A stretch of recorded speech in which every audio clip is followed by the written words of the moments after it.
Bienvenidos a Ingeniería de Procesos, el podcast de Sagafluid en el que hablamos sobre ingeniería aplicada a plantas de proceso. Hoy queremos hablaros sobre diseño de reactores industriales. Vamos a hablar un poco de todo aquello que interviene a la hora de diseñar un reactor, un equipo para realizar una función dentro de una planta de proceso industrial. Bien, la palabra reactor indica que lo que se genera es un proceso de reacción. Esta reacción es a la hora de realizar una mezcla de diferentes productos, se puede llegar a realizar una reacción exotérmica, es decir, que genera calor y consecuentemente se puede generar una presión en el equipo. Por ese motivo estos reactores pues son equipos a presión y se tienen que diseñar y calcular de acuerdo a estas características. Hay que tener en cuenta el diseño de cálculo, que puede ser, dependiendo de si es el código ASME o el Adamer-Blatter o el CODAP, que sería el código francés, o cualquier otro código aplicable. En primer lugar, además de tener en cuenta estos códigos de diseño, es tener en cuenta qué tipo de material es el más conveniente para que sea compatible con los materiales, con los productos que se van a procesar y también desde el punto de vista del coste económico. Digo esto porque en el caso de los aceros inoxidables y diferentes aleaciones hay una gran variedad de metales, de materiales a aplicar. Y es conveniente, diríamos, valorar el coste de la inversión en este equipo en función de la tipología de material que se utiliza y de la vida útil que se espera de este equipo. Por ejemplo, podríamos elegir un acero inoxidable de una baja aleación, un IC 304 o un 316, o podríamos elegir una aleación muy superior, como podría ser, por ejemplo, un 904L o un duplex, que va a tener una duración, una vida mucho más elevada, superior, pero que en ocasiones, precisamente, esa gran longevidad no representa una ventaja. Es decir, si yo quiero invertir en un reactor, en un equipo que puede tener una vida útil de 20 o 25 años, en 316, un equipo en 904L, pues resulta que en lugar de 20 años me puede durar 30 o 40. Esto es porque la composición del propio acero es más resistente a la corrosión, ¿no? Exacto. Es por su composición química. Sí.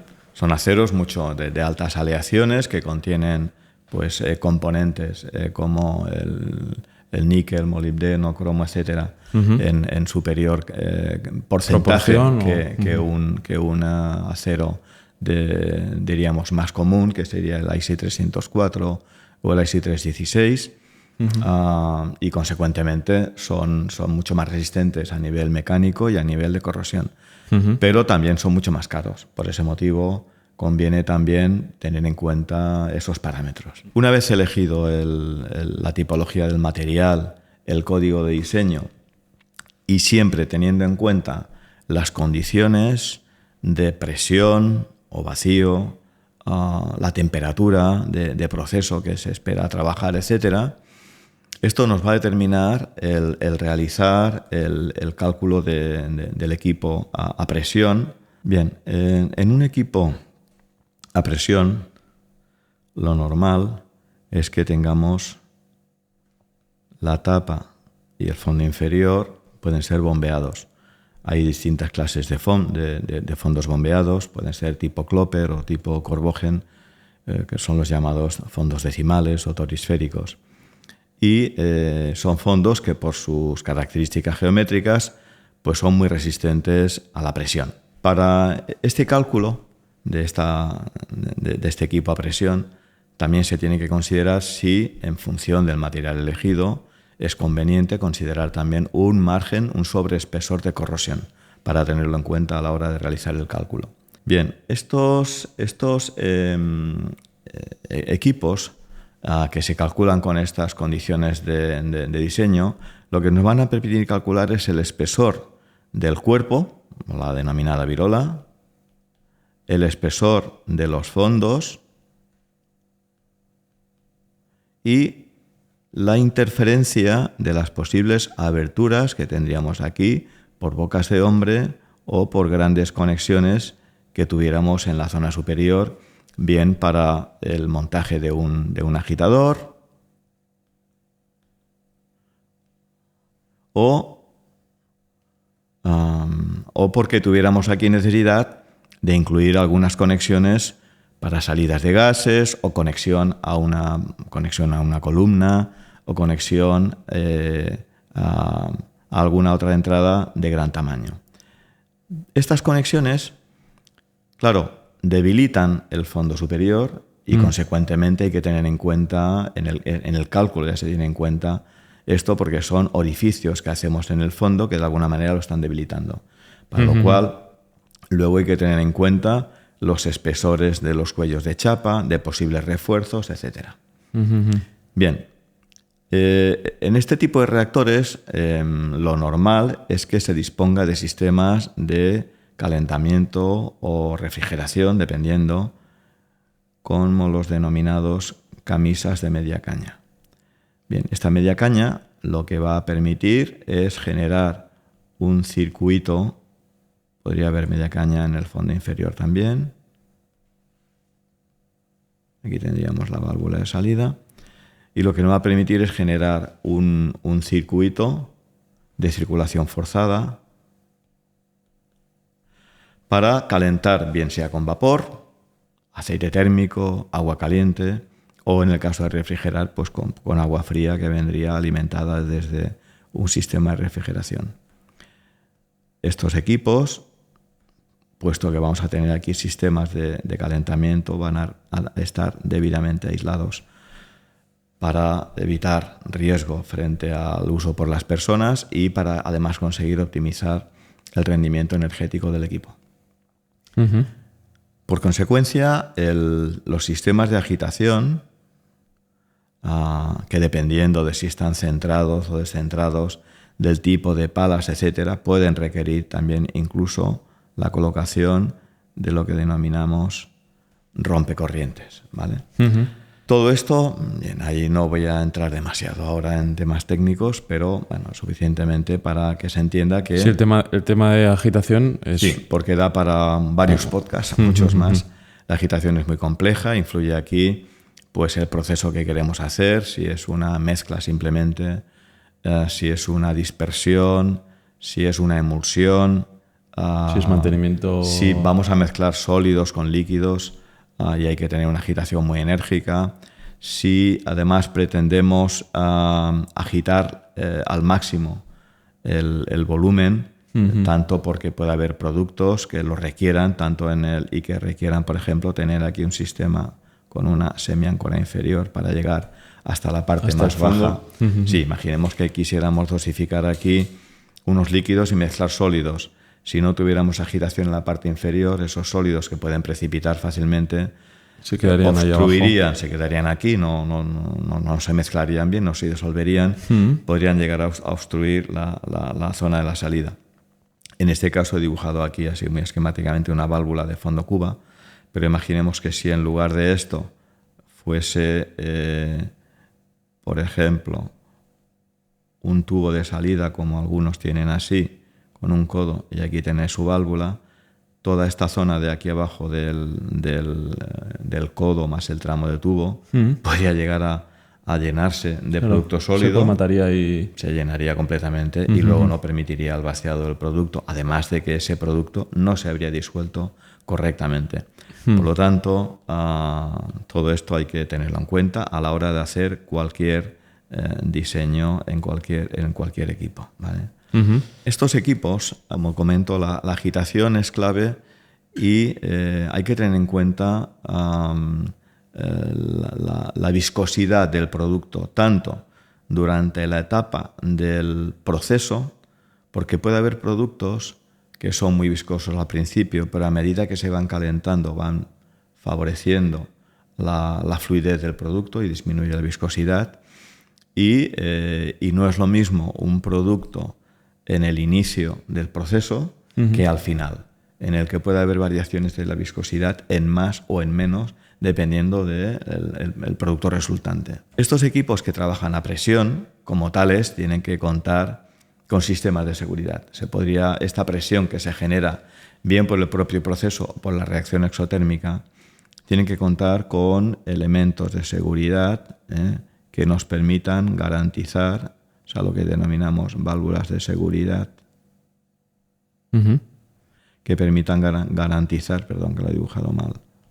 ¿Estos son estas válvulas que están taradas a una presión y a partir de esa presión liberan, se abren, ¿no? Y eso es. Permiten la salida de... Son válvulas de seguridad que lo que haría en caso de sobrepresión, si la sobrepresión excede la presión de tara de la válvula se abriría y dejará escapar este producto, este exceso de presión, para lo cual es conveniente que la válvula sea de escape conducido.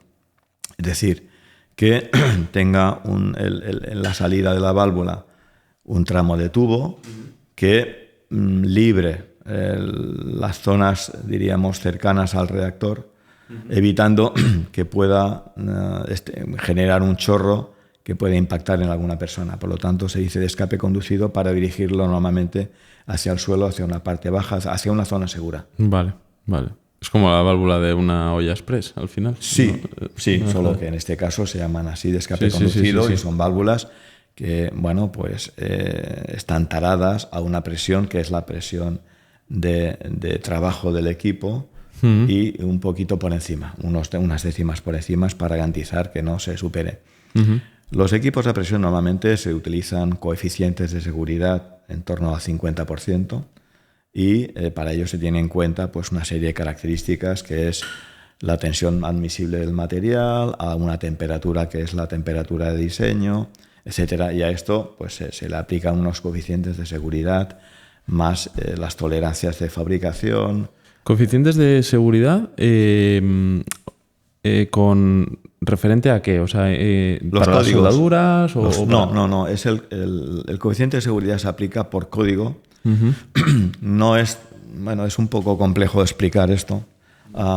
Es decir, si un metal tiene una resistencia determinada, pues supongamos que un 316 a una temperatura de 50 grados, pues resiste, su tensión máxima admisible son 230 newtons milímetro cuadrado. Bueno, pues lo que se hace es que se le aplica un coeficiente equivalente, como si le diéramos una resistencia equivalente al 50% superior, para tenerlo en cuenta. Es decir, se aplican márgenes de seguridad por cálculo de diseño. Luego hay que saber, realmente hay que dominar, conocer muy bien el tema de estos cálculos para saber calcularlo correctamente. No es sencillo.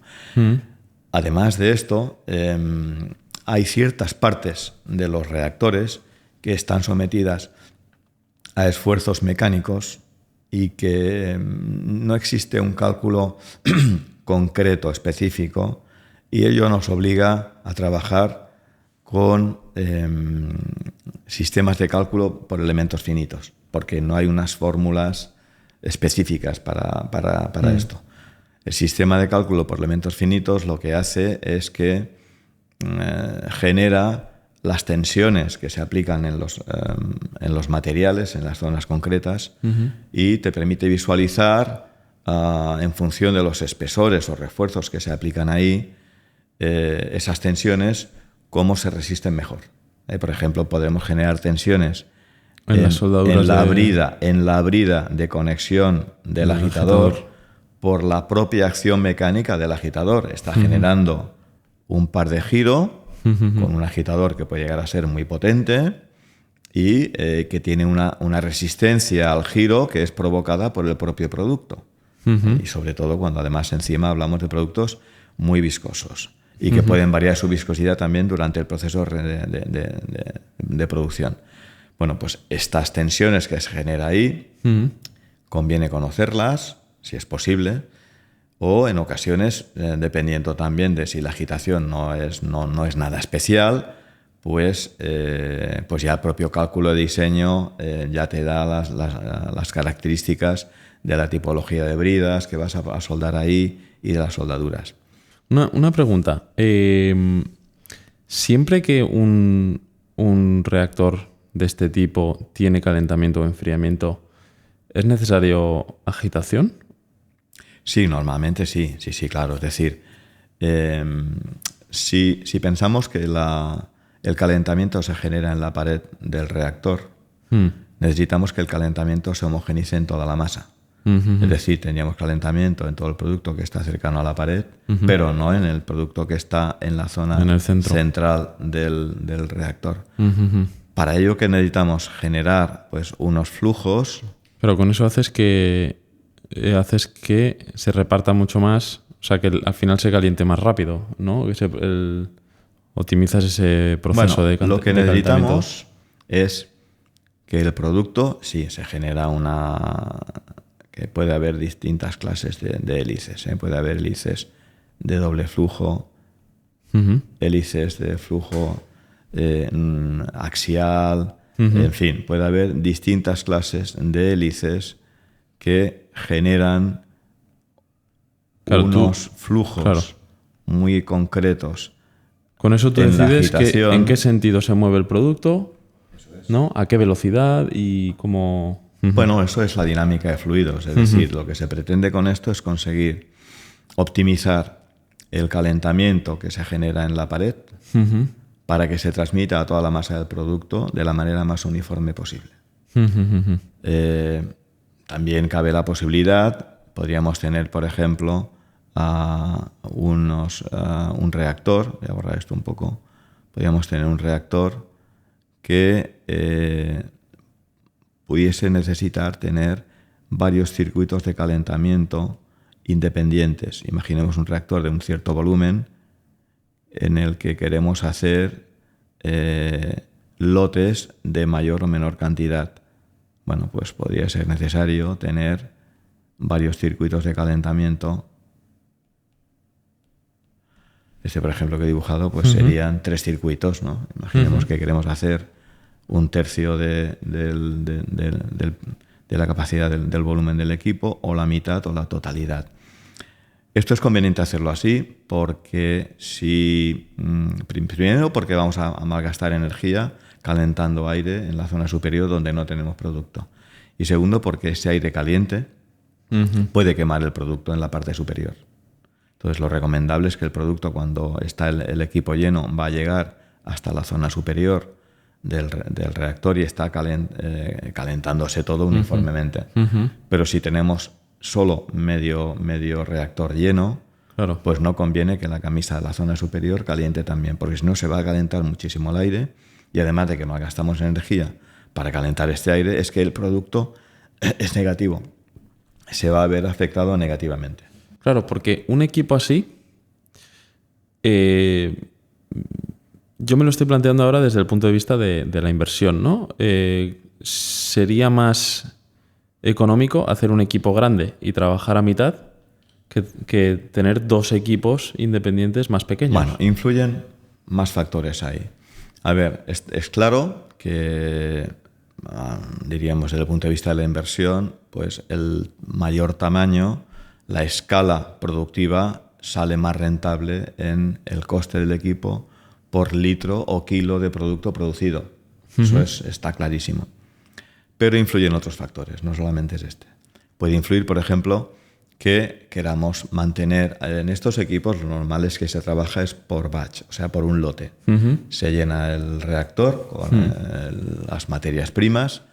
A medida que se va llenando y dependiendo del proceso, pues se va ya calentando, y hasta que se termina de hacer todo el producto, ya hemos terminado un proceso que puede llevar varias horas y se pueden llegar a hacer 2 o 3 lotes al día dependiendo del tiempo de producción.